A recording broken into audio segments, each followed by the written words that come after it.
ప్రభుత్వం తెలంగాణ రాష్ట్ర అభివృద్ధి కోసం సంక్షేమ పథకాల కోసం ఖర్చు పెట్టిందన్న విషయాన్ని మనం గుర్తుంచుకోవాల్సిన అవసరం ఉంది. కాబట్టి ఈ పరిస్థితుల్లో వాళ్ళ నితిన్ గడ్కరీ గారు ఒక మంచి మంత్రి, ఏ ఎంపీ అయినా ఏ ప్రజాప్రతినిధి అయినా కూడా వారి దగ్గర సార్ ఈ సమస్య ఉంది అంటే ఏ వ్యక్తి కూడా నారాజ బయటగారు. ఇప్పటిదాకా వెంకటరెడ్డి గారు అదే చెప్తున్నారు. నేను చాలాసార్లు విన్నా నితిన్ గడ్కరీ గారు కలిస్తే తప్పకుండా కలిసి చేద్దాం, మనం తెలంగాణ రాష్ట్రాన్ని అభివృద్ధి చేసుకోవాలని చెప్పి సానుకూల దృక్పథంతో మాకు సహకరించే ప్రయత్నం చేస్తున్నారని చెప్పి ఇప్పుడు కోమటిరెడ్డి వెంకటరెడ్డి గారు ఏడుకొని ఎవరైనా పనిచేస్తారు. బోలా మనిషి అన్న కోమటిరెడ్డి వెంకటరెడ్డి అన్న ఈ లోపల ఏముండదు, కుల్లా మనిషి కోమటిరెడ్డి వెంకటరెడ్డి గారు. ఏ మంత్రి అయినా మంత్రిని సంధానించి పనిచేసుకొస్తాడు. నేను మళ్ళీ చెప్తున్నా, ఇలా ఇద్దరు మంత్రులు ఉన్నారు, గౌరవ మంత్రివర్యులు. మా కోమటిరెడ్డి వెంకటరెడ్డి గారు ఉన్నారు, మా అక్క సీతక్క గారు ఉన్నారు. ఇద్దరు ముఖ్యమైన మంత్రులు ఇక్కడ ఈ తెలంగాణ రాష్ట్రంలో కాంగ్రెస్ పార్టీ ప్రభుత్వంలో.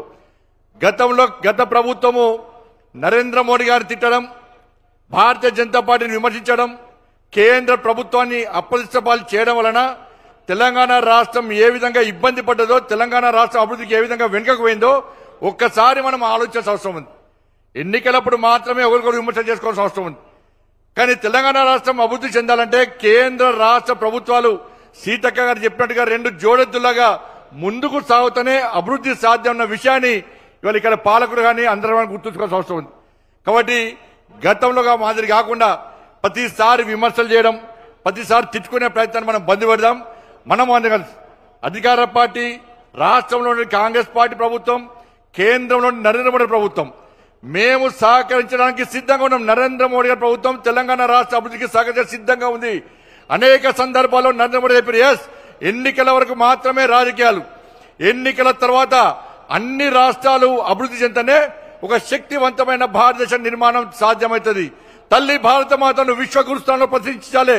2047 వరకు ఈ భారత్ ను అఖండ భారత్ గా, అభివృద్ధి చెందిన భారత్ గా అగ్రదేశాల సరసన చేర్చాలని చెప్పి ఒక విశాల దృక్పథంతో, ఒక అంకురిత దీక్షతో ముందుకు సాగుతున్నటువంటి గొప్ప వ్యక్తి నరేంద్ర మోడీ గారు. కాబట్టి అది అభివృద్ధి సాధ్యం కావాలంటే ఈ దేశంలో ఉన్నటువంటి అన్ని రాష్ట్రాలు, అది బీజేపీ పాలిత రాష్ట్రమా, అది విపక్ష పార్టీ పాలిత రాష్ట్రమా కాదు, అన్ని రాష్ట్రాలు అభివృద్ధి చెందనే ఈ దేశం అభివృద్ధి చెందుతున్న విశ్వాసం, నమ్మకంతోని నరేంద్ర మోడీ గారి ప్రభుత్వం ఉంది. కాబట్టి ఈ తెలంగాణ రాష్ట్ర అభివృద్ధికి సహకరిస్తున్నాం, ఇంకా సహకరించి సిద్ధంగా ఉన్నాం.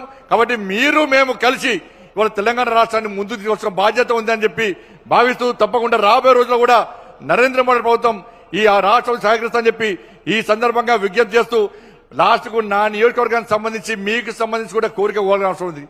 మా వెంకటరెడ్డి గారిని కోరుతున్నాను, దయచేసి వెంకటరెడ్డి గారు, వెంకన్న అన్న ఇప్పుడే నితిన్ గడ్కరీ గారు ప్రామిస్ చేసిన ఒకటి, హైదరాబాద్ మంచిర్యాల వరకు రాజీవ్ రహదారి ఉండే, అది నాగుపాము లేకున్నది, ఎటు పోతుందో తెలియదు. అది క్వాలిటీ లేకుండా పనులు చేసారు దాన్ని.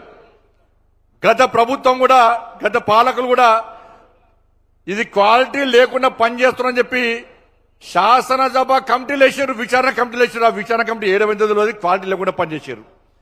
వాళ్ళ ప్రజలు ఇబ్బంది పడుతున్నారు. ఇవాళ కేంద్ర ప్రభుత్వము అన్ని జిల్లా కేంద్రాలతో రాష్ట్ర రాజధాని హైదరాబాద్ కు కనెక్టివిటీ ఉండాలని చెప్పి 32 జిల్లాలతో జాతీయ రహదారులతో హైదరాబాద్ హెడ్ క్వార్టర్ కి వాళ్ళ దేశ రాజధానికి, రాష్ట్ర రాజధానికి కనెక్టివిటీ ఇచ్చిన వేళ. కాబట్టి హైదరాబాద్ నుంచి ఈ మంచిర్యాల వరకు రాజీవ్ రహదారి అవుతుందో అది గుంతలు పడి ఇబ్బంది పడే ప్రభావం ఉంది. కాబట్టి నేను కోమటిరెడ్డి వెంకటరెడ్డి గారికి విజ్ఞప్తి చేస్తున్నా, మీరు దయచేసి ముఖ్యమంత్రి గారితో మాట్లాడండి. ఆ కాంట్రాక్టర్ యొక్క సమస్యను పరిష్కరిస్తే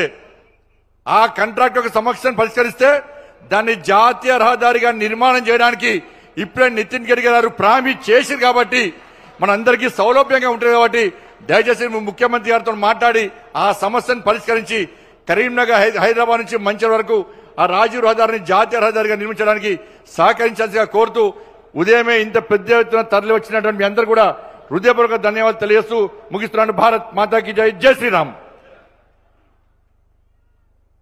పురోగతి విధానాన్ని, ప్రగతి వికాసాన్ని ప్రతిధ్వనించిన గౌరవ కేంద్ర మంత్రివర్యులు బండి సంజయ్ కుమార్ గారి సందేశానికి ధన్యవాదాలతో దేశవ్యాప్తంగా